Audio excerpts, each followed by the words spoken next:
السلام علیکم ورحمۃ اللہ وبرکاتہ۔ ناظرین اکرام، اچھی اور بری موت کی نشانیاں کیا ہیں؟ کیونکہ بعض مرتبہ ایسا ہوتا ہے کہ کسی انسان کو ہم دیکھتے ہیں کہ گھٹ گھٹ کے دنیا سے رخصت ہو رہا ہے تو ہم لوگ یہ کہنا شروع کر دیتے ہیں کہ پتہ نہیں کتنا گناہگار انسان تھا جو گھٹ گھٹ کے اس کی روح نکل رہی ہے۔ بعض لوگ ایسے ہوتے ہیں جو اچانک سے ان کا انتقال ہو جاتا ہے تو ہم ان کے بارے میں سوچتے ہیں کہ دیکھو کتنا اچھا انسان تھا کہ روح نکلنے میں اسے پتہ بھی نہیں چلا، اچانک اس کی روح قبض ہو گئی۔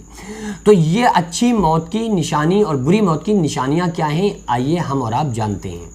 آقا علیہ الصلوۃ والسلام کی حدیث کا جو مفہوم ہے وہ یہ ہے کہ جب کوئی بندہ گھٹ گھٹ کے انتقال ہوتا ہے تو بعض مرتبہ ایسا ہوتا ہے کہ اس نے گناہ کے کام دنیا میں کیے تھے تو اس کی سزا دنیا میں ایک جھلک اس کو دکھائی جاتی ہے کہ اس کی روح کو نکالا جاتا ہے۔ آقا علیہ السلام نے فرمایا کہ اس کی روح کو اس کے گھٹنوں میں روک دیا جاتا ہے اور کہا جاتا ہے کہ اس کے گھٹنوں میں اس کی روح کو روک کر مزید تکلیف کا سبب بناؤ۔ پھر اس کی روح کو پیٹ میں لا کر روک دیا جاتا ہے اور حکم ہوتا ہے کہ اس کی روح کو پیٹ میں روک کر مزید تکلیف کا سبب بنایا جائے۔ پھر اس کی روح کو اس کے سینے میں روک دیا جاتا ہے اور آقا علیہ السلام نے فرمایا کہ پیس ڈالنے والی ایک چکی سی چلتی ہے اور اس کی روح کو سینے میں روک کر اور زیادہ تکلیف کا سبب بنایا جاتا ہے۔ پھر اس کی روح کو اس کے دماغ میں روک دیا جاتا ہے اور سارے روح جسم سے کھنچ کر دماغ میں لا کر روک دی جاتی ہے اور اس کو مردے کو بہت زیادہ اس وقت تکلیف مرنے والے انسان کو ہو رہی ہوتی ہے۔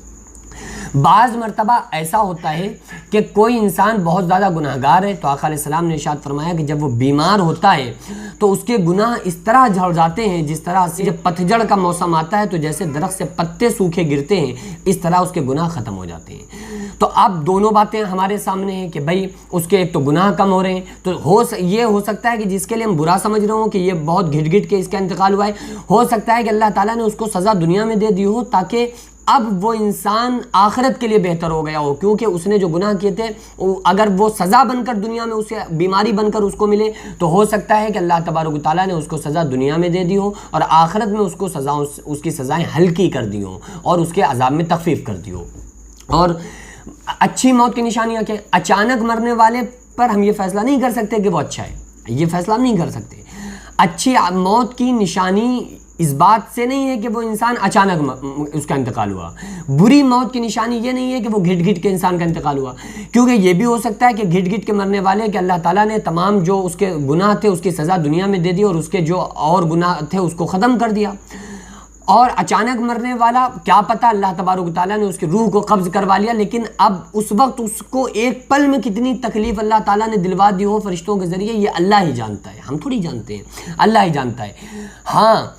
اچھی موت یا بری موت کی نشانی صرف ایک کام سے ہوتی ہے، ایک ایسی نشانی ہے، ایک ایسی چیز ہے جس سے ہم یہ سمجھ سکتے ہیں کہ یہ اچھی موت ہے اور یہ بری موت ہے، وہ ہے عمل۔ عمل پر سارا ڈیپینڈ ہے۔ اگر انسان کی زندگی کے عمل اچھے ہیں اور اللہ نے اس کے اعمال کو قبول کر لیا، اور عمل کرنا بڑی بات نہیں ہے، ہمارے عملوں کو اللہ اپنی بارگاہ میں قبول فرما لے یہ بڑی بات ہے، بھئی عمل کرنا یہ بڑی بات نہیں ہے۔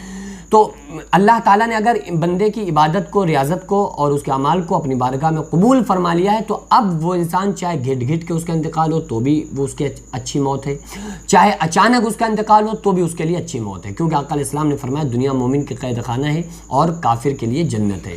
تو بس اس کے عمل پر ڈیپینڈ ہے، اور اگر کوئی انسان بے نمازی، فاسق، فاجر، گناہگار ہے، اس کے عمل اچھے نہیں ہیں تو پھر چاہے وہ اچانک اس کا انتقال ہو یا گھٹ گھٹ کے ہو تو ہم یہ فیصلہ نہیں کر سکتے ہیں کہ یہ انسان جنتی ہے یا جہنمی، یہ صرف اللہ تعالیٰ قیامت کے دن فیصلہ کرے گا۔ ہم جب دنیا میں فیصلہ کر لیں گے تو قیامت کے دن کا مطلب کیا رہ گیا؟ قیامت کے دن کا مطلب یہ ہے کہ اللہ تعالیٰ فیصلہ فرمائے گا کون جنتی ہے کون جہنمی ہے، اعلان کیا جائے گا وَامْتَازُوا الْيَوْمَ أَيُّهَا الْمُجْرِمُونَ، آج مجرموں کو الگ کر